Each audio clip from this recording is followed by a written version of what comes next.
Sir, ये लोग आपसे मिलना चाहते हैं।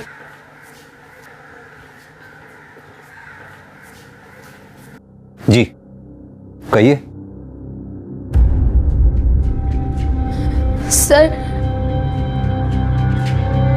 सर हमारे साथ रेप हुआ है। व्हाट?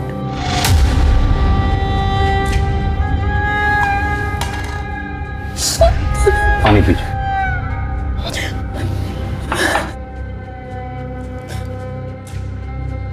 अब आराम से हिम्मत रखिए, बताइए क्या क्या हुआ। सर सुनील अग्रवाल के घर पे हम नौकरानी का काम करते हैं। रोज की तरह आज भी साफ सफाई कर रहे थे और फिर। ओए मानसी, तू भूख प्यास नहीं लगती? सुबह 8 बजे से काम करिए तू, अब देख 12 बज गए। एक काम कर, ये नींबू पानी पी ले। नहीं साहब, ये आपके लिए है। अगर तू हेल्दी रहेगी तभी तो हमारा घर चमकता रहेगा ना। ले ले ले।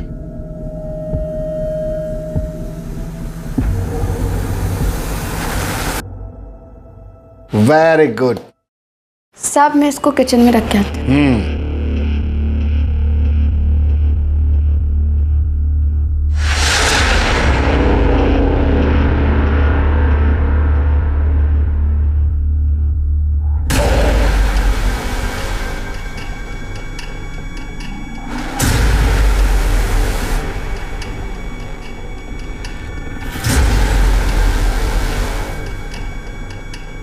और फिर जब हमें होश आया तब हमारे शरीर पर कपड़ा नहीं था।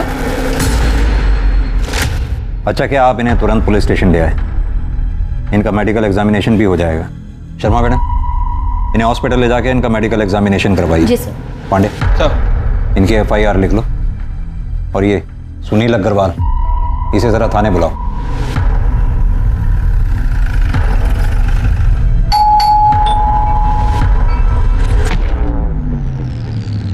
कौन आया है? सर जी, मानसी झूठ बोल रही है। आप ही सोचिए, मैं भला अपनी मेड का रेप करूंगा, वो भी इस उम्र में? Sir ji, I am 62 year old. मुझे ये बताने में जरा भी शर्म नहीं कि मुझ में अब वो पावर नहीं बचा। अगर आपको यकीन नहीं है तो मेरी वाइफ से पूछ लो। सर ये एकदम सच बोल रहे हैं। देखिए, कौन सच बोल रहा है कौन झूठ, ये मेडिकल एग्जामिनेशन के बाद पता चलेगा। अरे अग्रवाल जी, आपको हमारे साथ चलना होगा। अरे अरे, ये क्या जबरदस्ती है? मिस्टर सुनील अग्रवाल और मानसी, आप दोनों की मेडिकल रिपोर्ट इस वक्त मेरे सामने है। मानसी की मेडिकल रिपोर्ट में साफ साफ लिखा है कि मानसी पहले से ही सेक्सुअली एक्टिव है। डॉक्टर्स का मानना है कि मानसी के प्राइवेट पार्ट्स में किसी भी तरह के सीमेन के कोई ट्रेसेस नहीं मिले। जहां तक मिस्टर सुनील अग्रवाल का सवाल है, उनकी मेडिकल रिपोर्ट के मुताबिक डॉक्टर्स का मानना है कि वो पेनिट्रेटिव सेक्स करने की क्षमता खो चुके हैं, यानी कि मेडिकली वो किसी का रेप नहीं कर सकते। सर, मैंने तो पहले ही कहा था, ये आजकल की मेड ऐसी होती है, मोटी पार्टी देखी नहीं कि पैसे इकट्ठे के चक्कर में रेप तक के झूठे इल्जाम लगा देती है। क्या मतलब है आपका? मेरी बहन झूठ बोलेगी? हाँ, मेरे पति कभी किसी का रेप नहीं कर सकते। और ये इसे तो वो बेटी की तरह मानते हैं। झूठ बोल रहे हैं ये दोनों मिलके।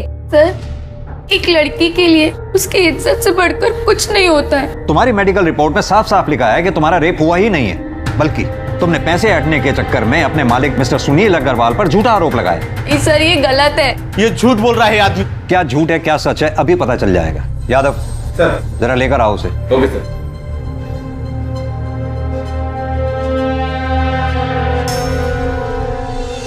तुम?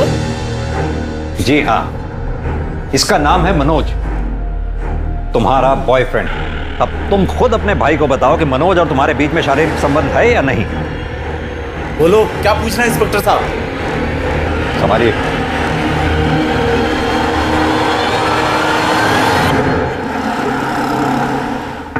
मानसी, दरवाजा खोलो। मानसी। भैया ये सच है, हमारा मनोज के साथ रिश्ता है, पर ये भी सच है कि हमारा बलात्कार हुआ था, लेकिन आपने और पुलिस ने हमारी बात नहीं मानी, हमको ही गुनहगार बता दिया। अब हम नहीं जीना चाहते। आपकी बहन मानसी।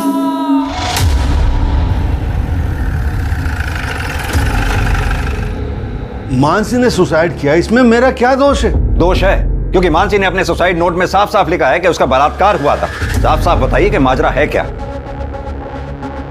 माजरा कुछ भी तो नहीं सर। माजरा क्या हो सकता है मतलब? सर ले आओ। सर ये बेड के नीचे 2 बॉक्स मिले हैं और देखिए इन बॉक्सेस में क्या मिला है। सेक्स टॉय भी रखा है सर। तो माजरा ये है, इससे आपने मानसी का रेप किया था। जवाब दीजिए। सर मेरे पति ऐसा किसी के साथ कर नहीं सकते सर। आप प्लीज चुप रहिए। इतना सब कुछ मिलने के बावजूद भी आप अपने पति की तरफदारी कर रही हैं। मेरे पति ऐसा कभी किसी के साथ कर ही नहीं सकते। आप शांत रहिए। हाँ, सारा कसूर मेरा ही है। मैं ही दोषी हूँ। मानसी ने मेरे कारण सुसाइड किया। I don't know responsible। Sunil!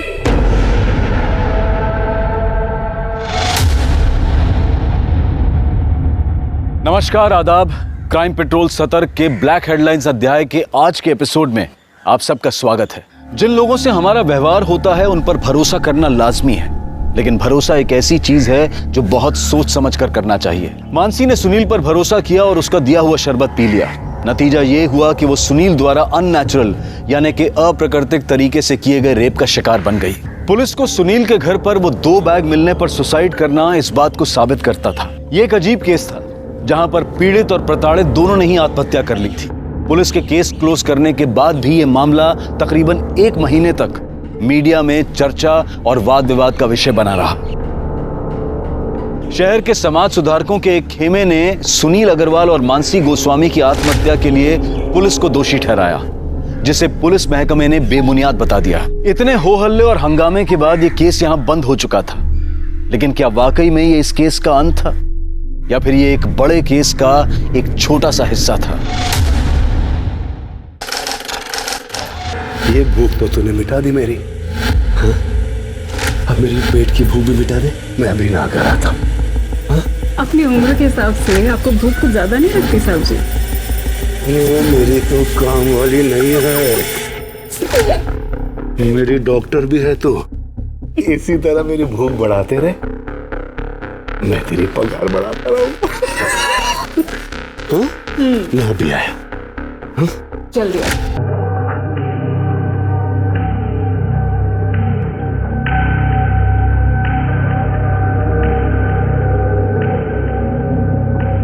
Vrinda, Vrinda,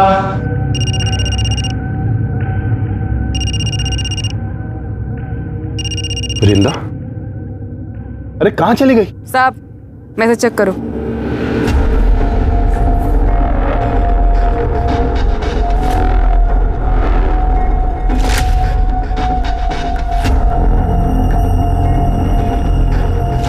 video क्यों बनाया तूने और ये मुझे क्यों भेज रही है? तो 5 लाख, और अगर नहीं दिया ना तो तुम्हारी बिल्डिंग में वॉचमैन, धोबी, माली, हर एक फ्लैट वाले को ये वीडियो भेज दूंगी, समझा? अच्छा तो तू 24 घंटे हैं तेरे पास, रखती हूँ।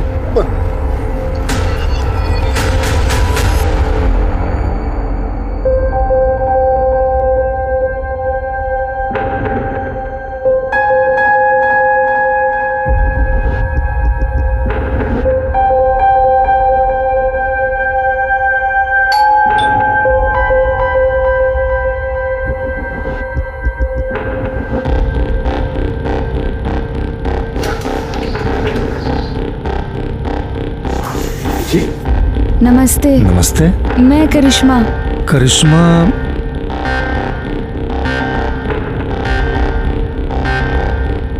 ओ हाँ हाँ करिश्मा, आ जाओ आ जाओ, आओ अंदर आओ बेटा। अरे खुशी, वो डोमेस्टिक हेल्प आ गई है करिश्मा, आओ बैठो बैठो।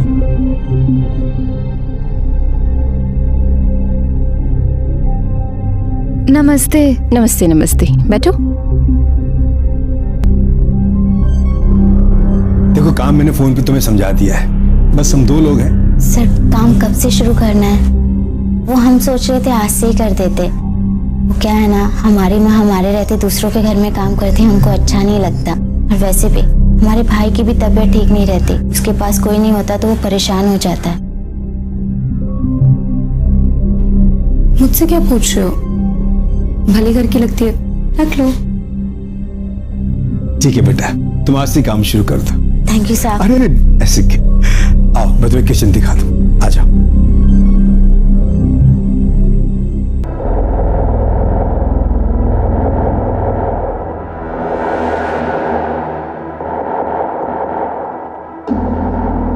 क्या बात है साहब, जल्दी इंतजाम कर लिए पैसे का। लो।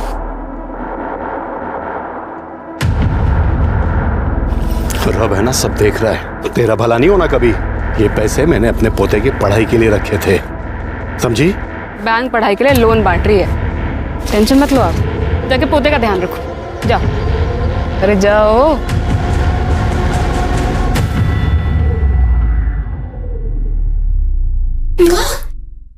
क्या हुआ रे? अरे क्या बात है? हाँ? ये देखो, मैं आप लोगों के लिए क्या लेके आई हूँ। क्या लाई है? समोसा और जलेबी। पैसा कहाँ से मिला रे? अरे जिनके यहाँ काम करती हूँ उन्होंने दिए। वो ना समोसा जलेबी खाएगा। ये देख। हे जंगली माई, तेरा नौकरी ऐसे ही चलत रहे, जिससे हमरे मोनू का इलाज और पढ़ाई भी निमह जाए, घर भी चलत रहे।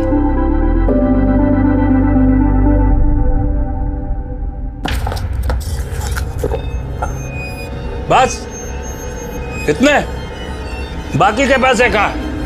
इतने ही मिले मामा से होशियारी है, बाकी के पैसे दे लो। इतने ही मिले मामा। मुझे पता है पैसे कहाँ।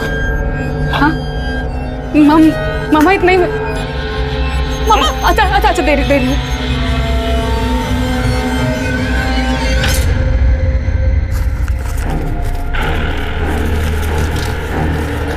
मामा इसके मुझे भी दे दे। अरे हट, ताकि तू भाग जाए। हैं? अरे तेरे माँ बाप ने जब तेरे को घर से बाहर निकाला ना, तो इस मामा ने आसरा दिया तेरे को।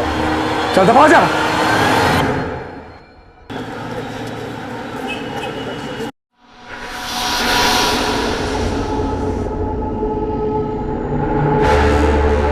हाँ बस निकल रही हूँ मैं। आई। Okay bye. सुनो, कैसी लग रही हूँ मैं? बहुत अच्छी, हमेशा की तरह। ठीक है, मैं डॉली की किटी पार्टी में जा रही हूँ और मुझे आने में लेट हो जाएगा। हाँ बाय बाय।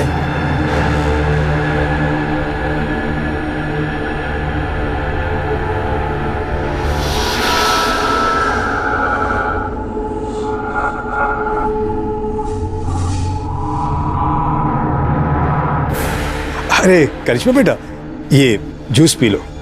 नहीं साहब। कितना काम करती हो तुम, इसके पीने से तुम्हें ताकत मिलेगी। लो बेटा लो। अरे लो, पियो। शाबाश।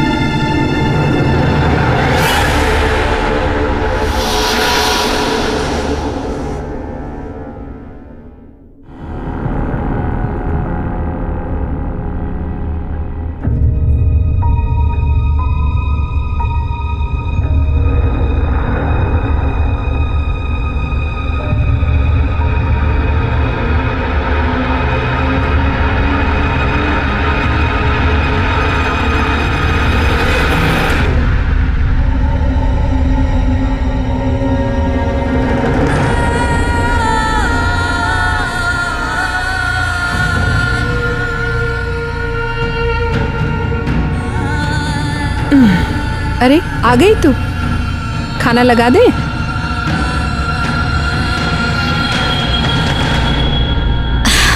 करिश्मा, क्या हुआ बेटा? तबीयत ठीक नहीं है का?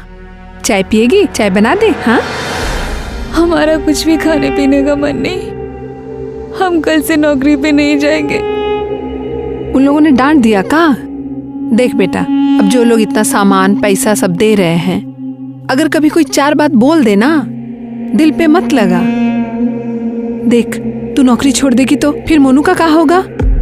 फिर जल्दी इतना अच्छा काम नहीं मिलता है बेटा। ये हमारी बात मानना, जो भी उन लोग कहे सब अनसुना कर दे, फिर ये सब ठीक हो जाएगा।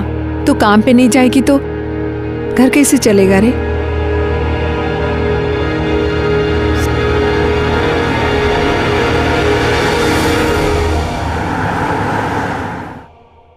बाद में बात करती हूँ। बिल्कुल सही समय पे आई हो।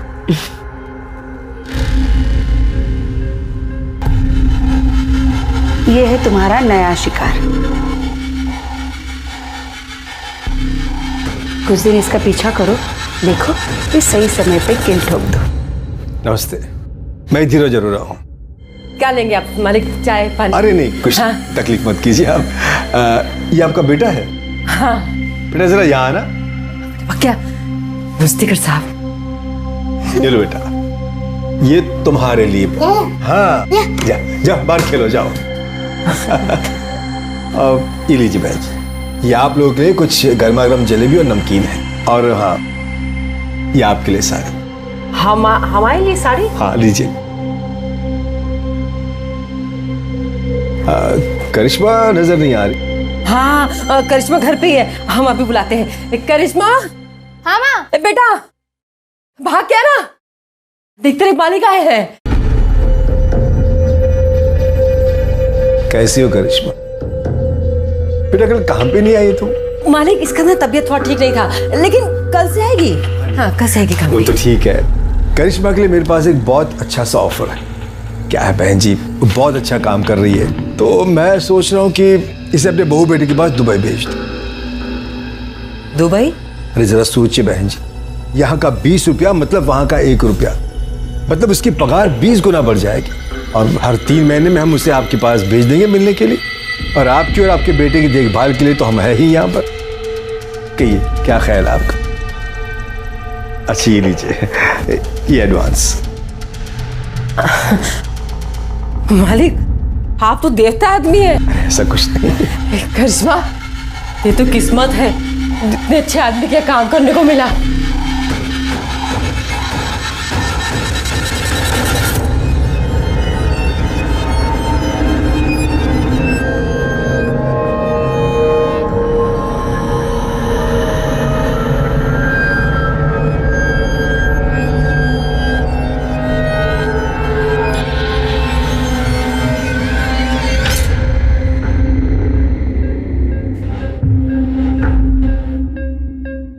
खुशी अग्रवाल जो दूसरी शादी के बाद अब खुशी अरोड़ा बन चुकी थी, उसका ये पति भी दरिंदा था। ये सिर्फ एक कोइंसिडेंस था या फिर इसके पीछे भी कोई और रहस्य था? ऐसे में करिश्मा के शोषण का सिलसिला कब खत्म हुआ? खुशी और वैशाली को करिश्मा के साथ हो रहे अत्याचार का पता चला भी या फिर नहीं?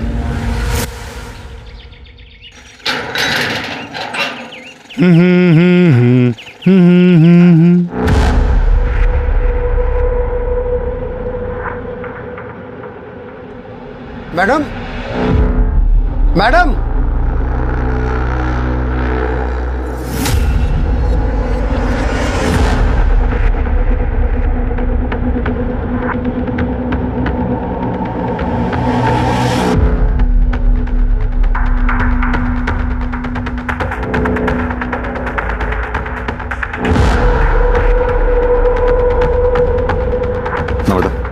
चेक करो, देखो आप।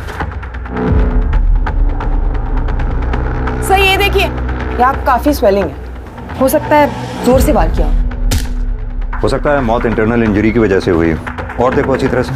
सर टेरेस और बिल्डिंग के आसपास अच्छी तरह से छानबीन करवाओ, देखो कुछ मिलता है क्या। अगर कातिल ने कत्ल यहाँ किया है तो हो सकता है मर्डर वेपन यहीं कहीं उछाल के फेंका हो। सर आप लोगों में सबसे पहले किसने देखा भाई? सर मैंने। आपने बॉडी के आसपास कुछ देखा? नहीं सर, कुछ नहीं। आप लोगों में से कोई इसे पहचानता है क्या? नहीं सर। नमस्ते सर, मैं सोसाइटी का सेक्रेटरी हूँ।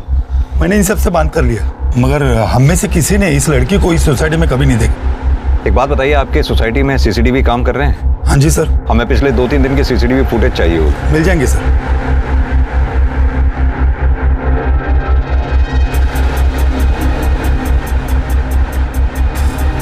सर ये देखिए, सर पाँव के पास ये हेयर स्टाइल मिला है और ये हेयर कलर विक्टिम के हेयर कलर से काफी अलग है। सर मैंने पूरी बॉडी चेक की, लेकिन कहीं कोई निशान नहीं है और बॉडी के आसपास खून के धब्बे भी नहीं है। बाल का डीएनए विक्टिम के डीएनए से मैच करवाओ और बॉडी एक बार फिर से चेक करो, देखो कहीं कोई निशान तो नहीं। सर। संदीप, बॉडी का पंचनामा करवा के पोस्टमार्टम के लिए भिजवाओ और उससे पहले इसकी फोटोग्राफ्स लेके सोसाइटी में दिखाओ, देखो कोई पहचानता है क्या। अगर यहाँ कोई ना पहचाने तो आसपास की सोसाइटीज में दिखा, वहां भी अगर कोई ना पहचाने तो सोशल मीडिया पे डालो उसकी फोटोग्राफ, और इस एरिया के रहने वाले लोगों में विक्टिम का फोटोग्राफ सर्कुलेट करो। हमारे लिए इसके बारे में जानना बहुत जरूरी है, तभी हम कातिल तक पहुंच सकें। सर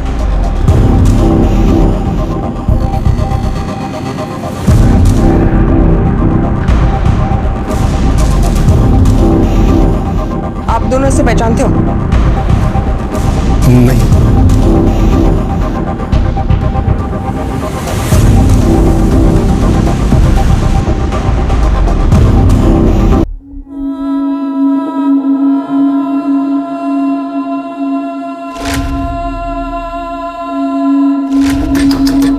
करिश्मा दरवाजा खोल बेटा। इसे खाना पीना छोड़ने से कोनो समस्या का हल नहीं निकलता। दीदी दीदी, अगर तुम भी नहीं खाओगे तो हम भी नहीं खाएंगे। करिश्मा खोल दे बेटा।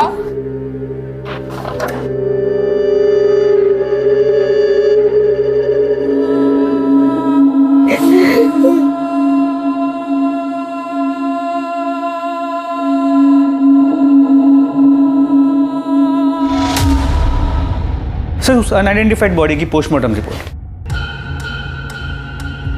विक्टिम की मौत 13 तारीख को दोपहर 2:30 बजे से 4:30 बजे के बीच में हुई है, लेकिन इसकी इंफॉर्मेशन तो हमें अगले दिन 14 तारीख को सुबह 8 बजे मिली। कुछ समझ में नहीं आ रहा। भरी दोपहर में टेरेस पे मर्डर। सर, ये बिलीवेबल नहीं लग रहा। मैंने सीसीटीवी फुटेज भी चेक किया, लेकिन कुछ सस्पिशियस नहीं मिला। विक्टिम की मौत सिर पर कोई भारी चीज लगने की वजह से हुई है। संदीप, इतना तो तय, ये एक्सीडेंट का मामला नहीं है। सर, मैंने टेरेस, कैंपस, आसपास के बिल्डिंग्स में भी चेक किया, लेकिन कुछ ऐसा नहीं मिला जिससे हम मर्डर वेपन कह सकें। विक्टिम प्रेग्नेंट थी, तकरीबन 5 महीने। सर, बॉडी देखकर तो ऐसे नहीं लग रहा था। सर विक्टिम की बॉडी पे जो हेयर स्टैंड मिला था उसका डीएनए विक्टिम से मैच नहीं करता है सर। ये देखिए। यादव जी, एक काम कीजिए, सोसाइटी में उस दिन 2 बजे से लेकर 5 बजे के बीच में जिन जिन लोगों की भी मूवमेंट हुई है, सीसीटीवी कैमरा में उन सबको आइडेंटिफाई करो। पता लगाओ क्या उनमें से कोई भी विक्टिम के साथ कनेक्टेड था। Okay sir. सर, उस बिल्डिंग में जितने भी लोग एक्सक्यूज मी सर, मैं कम? जी आइए। सर, मेरा नाम आलोक। मैं आपसे एक जरूरी बात शेयर करना चाह रहा हूं। प्लीज बैठिए पहले आप। जी थैंक यू सर। बताइए क्या जरूरी बात शेयर करनी है आप? ये जो लड़की है, मैं इस लड़की को जानता हूं सर। इस लड़की का नाम वृंदा चौहान, और सर ये मेरे वहां मेड का काम करती थी। सर वो इसने मुझे अपने सेक्स के जाल में फंसाकर मुझसे 5 लाख रुपए ब्लैकमेल के तौर पर रैंठे थे। आलोक जी, कहीं ऐसा तो नहीं कि विक्टिम के पेट में आप ही का बच्चा था? मैं तो उस लड़की से 1 महीने पहले ही मिला था। आप इस वृंदा चौहान के कांटेक्ट में आए कैसे? मेरे घर के लिए एक मेड की जरूरत थी, तो मैंने मेड एजेंसी वालों को फोन किया। सहेली नाम की एक मेड एजेंसी थी, उन्होंने मेरा नंबर ये वृंदा चौहान को दिया था। आप अपना कांटेक्ट नंबर? जी। वृंदा चौहान का कांटेक्ट नंबर? और वो जो एजेंसी का नाम बताया आपने, इसका कांटेक्ट नंबर नम्रता को लिखवा दीजिए। नम्रता जी नंबर ले लो इसका, आप जा सकते हैं। सर, ये आलोक खुद होके आया तो है, लेकिन इसकी हर बात पे हम विश्वास नहीं कर सकते। कहते तुम सही रहे हो संदीप। ये वृंदा चौहान के कॉल रिकॉर्ड्स और उसके लोकेशन रिकॉर्ड्स निकलवाओ, और जिस एजेंसी के बारे में ये आलोक बता रहे थे, सहेली, वहां जाकर वृंदा चौहान के बारे में पता करो। सर,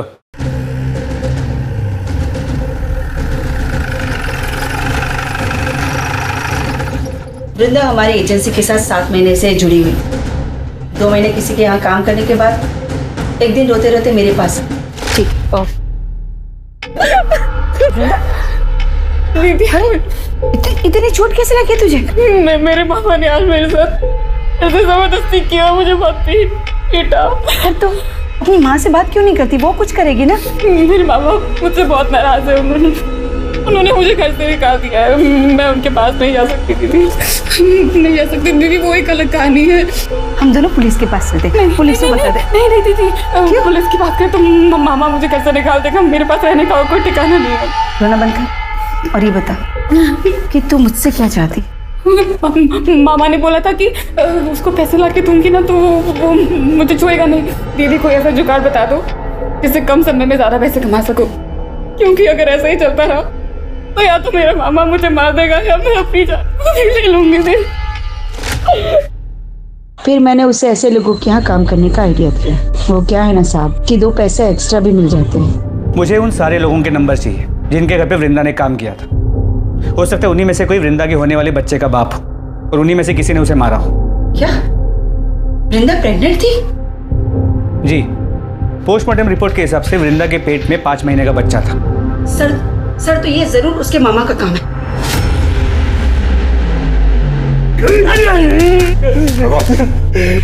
जनाब जितना मारना मार लो जनाब, मैं सच कहता हूँ मैंने इंदिरा के साथ जबरदस्ती जरूर की जनाब, लेकिन मैंने उसका खून नहीं किया। जबरदस्ती की? जनाब जैसे तू जबरदस्ती कर रहा है, इसे जबरदस्ती नहीं रेप कहते हैं। बता 13 तारीख को दिन में 2:30 बजे से लेकर 5:30 बजे तक कहाँ था? जनाब उस दिन मैं ट्रक में सामान लेके हरिद्वार गया था। आप चाहो तो सिंह कंपनी में फोन करके पूछ लो। आइए जनाब। हमें सिखाएगा तू? वो जो इंदिरा जिन बुड्ढों को चूना लगाती थी उनमें से किसी ने मारा होगा जनाब।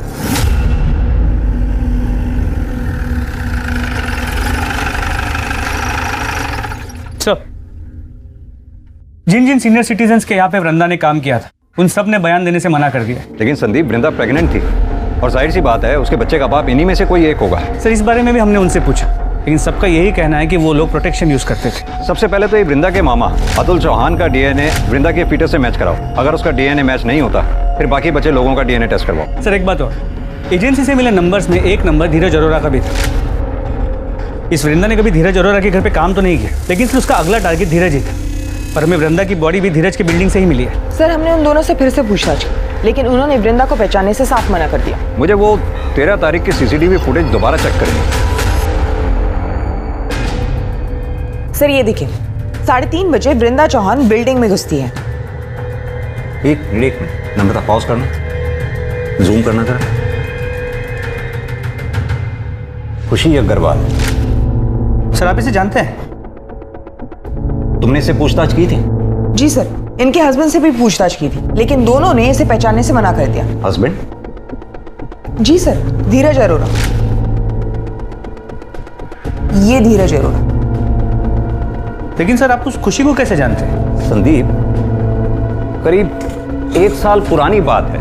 इस खुशी के पहले पति, इस खुशी का तब खुशी अग्रवाल नाम था और पहले पति का नाम था सुनील अग्रवाल।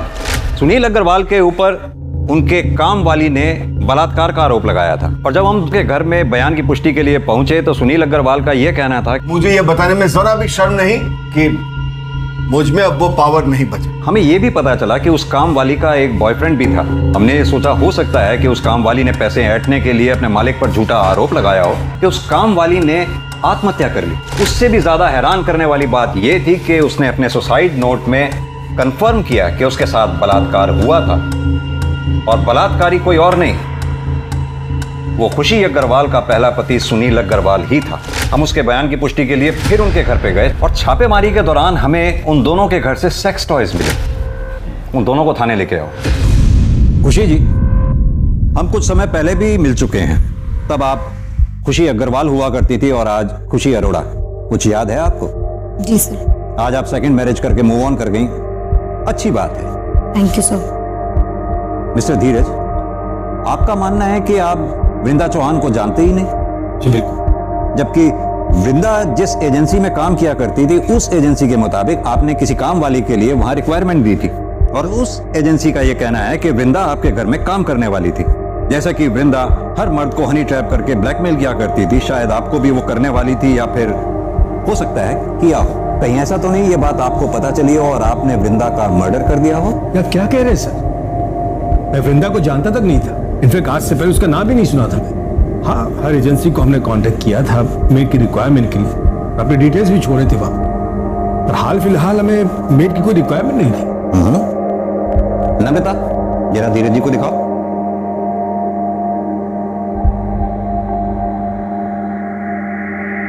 मिस्टर धीरज, कल आप अपने ऑफिस से 4 बजे घर लौट कर आए और फिर आधे घंटे बाद अपने घर से चले गए, जबकि हमने पता किया है कि आप अपने ऑफिस से रोजाना 7 बजे के बाद निकलते हैं। सर वो मैं अपने कुछ फाइल्स भूल गया था, इंपॉर्टेंट थे, इसलिए पर्सनली लेने आ गया था घर।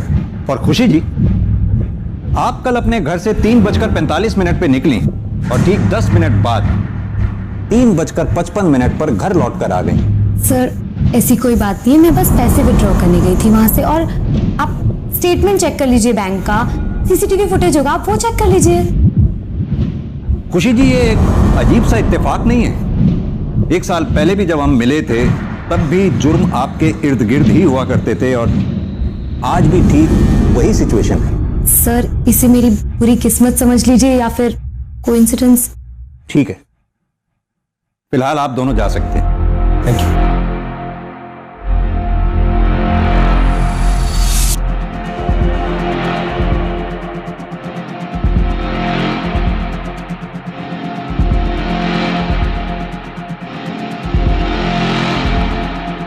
संदीप, लगता है खुशी मैडम का हेयर फॉल आजकल कुछ ज्यादा ही हो रहा है। और सर इस बाल का कलर लगभग उस बाल के कलर जैसा है जो हमें क्राइम स्पॉट पे मिला था। मैं चाहता हूं कि तुम इस बाल का डीएनए पहले मिले हुए बाल के डीएनए से मैच करो। मेरी गट फीलिंग ये कहती है ये दोनों बाल एक ही इंसान के हैं और वो इंसान कोई और नहीं, खुशी अग्रवाल और खुशी अरोड़ा ही है। वृंदा का मर्डर एक के बाद एक रहस्यमयी मोड़ ले रहा था। किसने किया था वृंदा का खून? वो सीनियर सिटीजन्स जिनको वृंदा ब्लैकमेल करती थी, या फिर वृंदा का मामा जिसने उसका शारीरिक शोषण किया था, या फिर धीरज अरोड़ा जो वृंदा का अगला टारगेट था। अब इस केस में कुछ ऐसी कड़ियां खुलने वाली थी जो इन सारे रहस्यों पर से एक के बाद एक पर्दा उठाने वाली थी।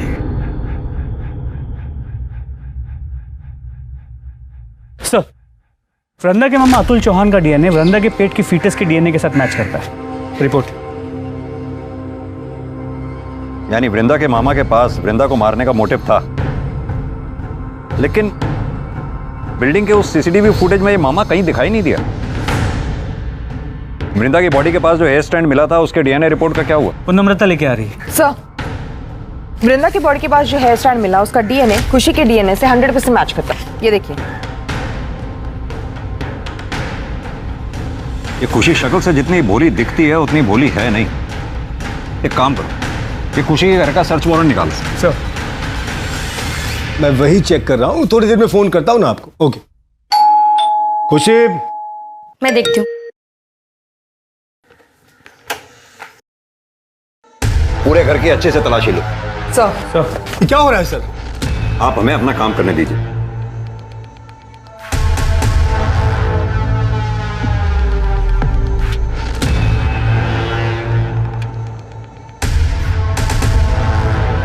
सर, ये देखिए।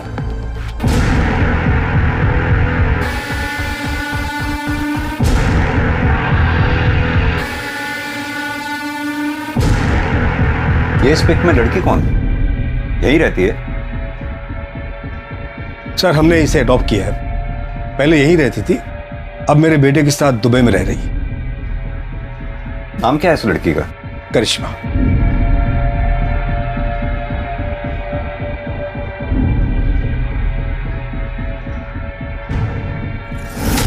सर, एक मिनट आइए, देखिए क्या मिला है। सर, मर्डर वेपन तो नहीं मिला, लेकिन ये सब कुछ मिला है। और सर, ये देखिए। सर, ये सारा सामान बिल्कुल वैसा ही है जैसे आपने कहा था आपको खुशी के पिछले घर से मिला था। लेकिन वो सामान तो पुलिस ने जब्त कर लिया था। ये सामान आपने नया खरीदा है क्या? मुझे कुछ समझ नहीं आ रहा। मिस्टर धीरज, क्या आपकी भी सेक्स करने की क्षमता चली गई है? नहीं, क्यों? वो क्या है कि 1 साल पहले हमसे बहुत बड़ी एक गलती हो गई थी। मानसी गोस्वामी ने इनके पहले पति सुनील अग्रवाल पर एक आरोप लगाया था, बलात्कार। इनके पति ने गिल्ट में आके आत्महत्या कर ली, केस क्लोज हो गया। लेकिन उस केस का एक मुजरिम आज भी खुलेआम घूम रहा है। देखिए, आप दोनों के खिलाफ हमारे पास इतने सबूत तो हैं ही कि हम कोर्ट में आसानी से ये साबित कर पाएंगे कि वृंदा का मर्डर आप दोनों ने ही मिलकर किया है। सर, हमने ऐसा कुछ भी नहीं किया, हमने उसे नहीं मारा सर। ये आपके बाल वृंदा की बॉडी पर कैसे मिले और उन बालों का डीएनए आपके डीएनए से कैसे मैच करता है? और यही नहीं, वृंदा के लोकेशन रिकॉर्ड वारदात के कुछ रोज पहले तक लगातार धीरज के लोकेशन रिकॉर्ड से कैसे मैच करते हैं? सर मुझे नहीं पता ये। आप तो चुप ही रहिए मिस्टर धीरज, लगातार आप झूठ पर झूठ बोलते चले जा रहे हैं। यादव जी जरा फुटेज दिखाइए इन्हें। इस फुटेज में जो लड़की दिखाई दे रही है करिश्मा, आपने ये कहा कि आपकी अडॉप्टेड बेटी है और वो दुबई में रहती है, तो फिर कैसे इस फुटेज में आपकी बिल्डिंग से वो निकलते हुए दिखाई दी और कहां जा रही थी वो? हमारा टाइम वेस्ट मत कीजिए, ये बताइए कि आप दोनों ने मिलकर वृंदा को मारा या आप दोनों ने करिश्मा के साथ मिलकर वृंदा को मारा? और एक सवाल, करिश्मा के साथ एक चौथी औरत जो आपकी बिल्डिंग से सीसीटीवी फुटेज में निकलती हुई दिखाई दी है, वो चौथी औरत कौन थी और उसका इस मर्डर में क्या रोल था? अरे सुनाई नहीं दे रहा क्या? अभी भी वक्त है, सब सच सच बता दो। नहीं बताना तो वो भी बता दो। कोर्ट में तो हम साबित कर ही देंगे कि वृंदा का मर्डर आप दोनों ने किया है। कब तक चुपचाप सुनती रहोगी? सच बता दो ना।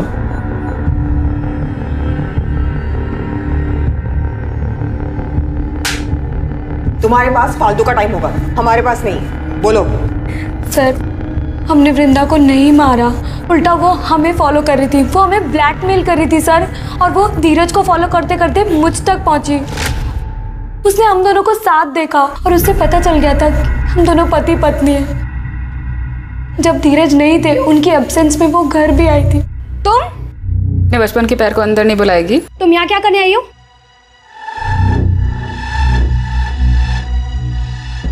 तुझसे इतना प्यार किया था, 9 साल पहले मुझे गांव में अकेला छोड़ा ही था।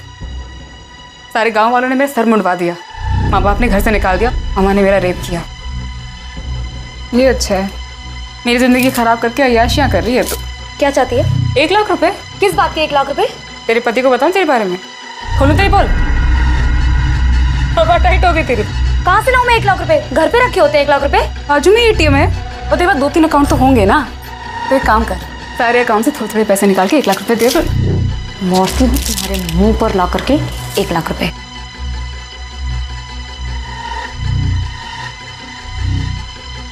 जब मैं वापस आई तो वो मरी हुई थी। वृंदा, वृंदा। फिर मैंने तुरंत धीरज को कॉल किया। क्या बात है, क्यों बुलाया मुझे?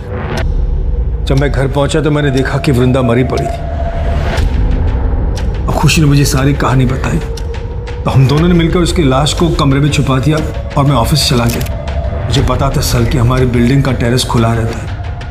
रात को हम दोनों ने इसकी लाश को सीढ़ियों के रास्ते से टेरेस पर रख दिया। कहानी अच्छी सुनाई आपने मिस्टर धीरज। चलिए एक बार को मान भी लिया जाए कि आप लोगों ने वृंदा को नहीं मारा। मेरा सवाल अब भी वहीं का वहीं है, वो चौथी औरत जो करिश्मा के साथ सीसीटीवी फुटेज में आपकी बिल्डिंग से बाहर निकलती देखी गई, वो औरत कौन थी और उस औरत का इस मर्डर में क्या रोल था? ये छुपाने में नुकसान है हमारा, सच बता दो। सर मैं बताता हूं, करिश्मा और उसकी मां वैशाली ने ही वृंदा को मारा है। बर्तन चौका करने वाले गरीब लोग हैं साहब, हम क्या किसी को मारेंगे? यही मरदवा होंगी, यही दोनों हत्यारे हैं। तो ये लोग का बस चलता ना तो हमारी करिश्मा को भी मार देते ये लोग। देखिए आप जो भी कहना चाहती हैं साफ साफ कहें। सर, इन लोगों ने हमें कोई अडॉप्ट नहीं किया था, हम इनके यहाँ नौकरानी का काम करते थे। उन्होंने माँ से झूठ बोला कि अपने बेटे के पास दुबई भेज रहे हैं, लेकिन हमें अपने घर में कैद रखा।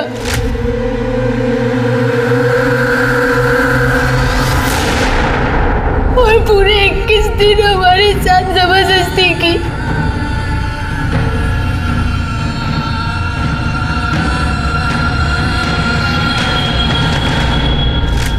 अगर ऐसा था तो आप लोग तुरंत हमारे पास क्यों नहीं आए? इन दोनों को जेल में डाल देते। पुलिस के पास आती तो बात फैलने का डर था। यानी कि खुशी जी, आपने करिश्मा का तो शारीरिक शोषण किया ही, साथ में मानसी का भी शारीरिक शोषण किया।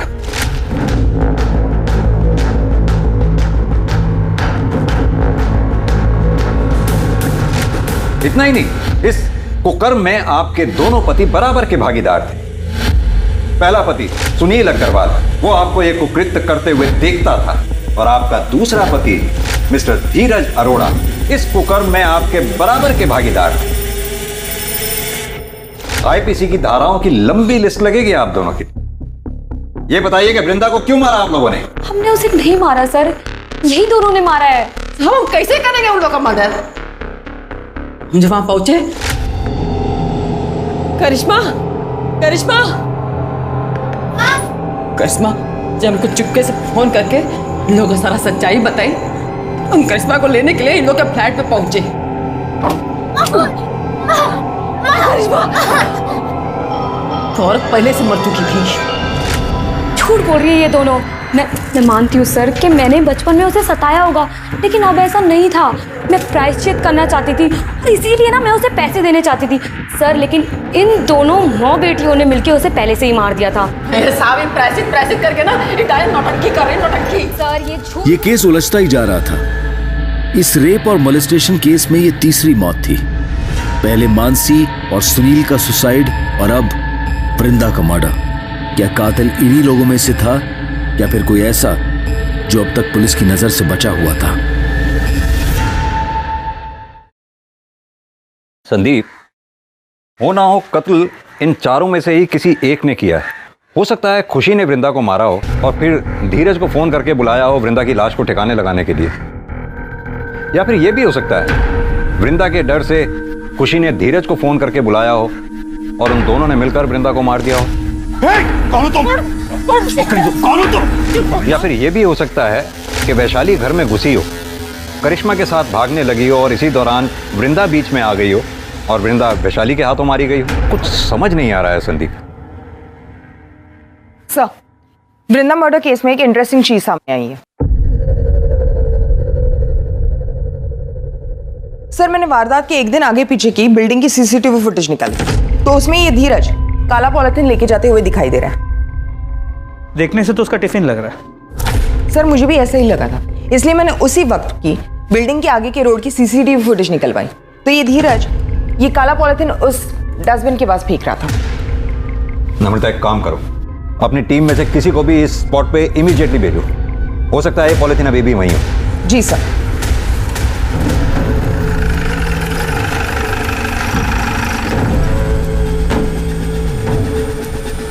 महेश। Yes sir.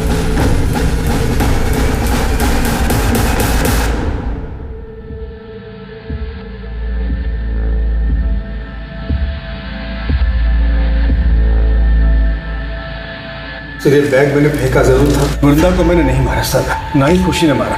फिलहाल तो आप चारों में से जिसने भी वृंदा को मारा है बहुत जल्द पता चल जाएगा, क्योंकि हमारा फिंगरप्रिंट एक्सपर्ट उस गुलदस्ते की जांच पड़ताल में लगे हुए हैं।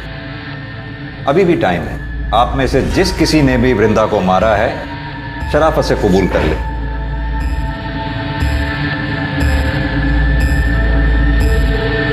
सर, खून हमने किया। उस दिन फोन रखने के बाद अम्मा का इंतजार कर रहे थे। घर में सर और मैडम दोनों ही नहीं थे। जैसे माँ गेट पे आई, हम उनके पास दौड़ के पहुंचे तो मैडम हमारे बीच में आ गई, हमें रोकने लगी। तो हमने गुलदस्ता उठा के उनके सिर पे दे मारा। कैसे मारा? करके बताओ। सर, वो हमारे सामने आ गई थी हमें रोकने के लिए, तो हमने गुलदस्ता उनको ऐसे मार दिया सिर पे, वो वहीं मर गई और हम भाग गए। लेकिन चोट तो वृंदा के सर के पीछे लगी थी। क्यों वैशाली? अरे अब तो मान जाओ, या अपनी बेटी को जेल भेजकर मानोगी? हमसे बहुत बड़ी भूल हो गई था। हम जैसे ही दरवाजे की घंटी बजाते देखा तो दरवाजा पहले से खुला हुआ था। सोफे पे एक औरत बैठी थी। हमको लगा खुशी मैडम है। हमारी नजर फूलदान पर पड़ी। उसके बाद करिश्मा लेके वहां से भाग गए और इसीलिए हम करिश्मा को बलात्कार का केस लिखवाने के लिए पुलिस थाने नहीं आए। बिना देखे सुने, बिना सोचे समझे कुछ भी करने से पल भर में जीवन बिगड़ जाता है। जरा सा भी समझदारी से काम लिया होता तो अपराधी बनने से बच जाती।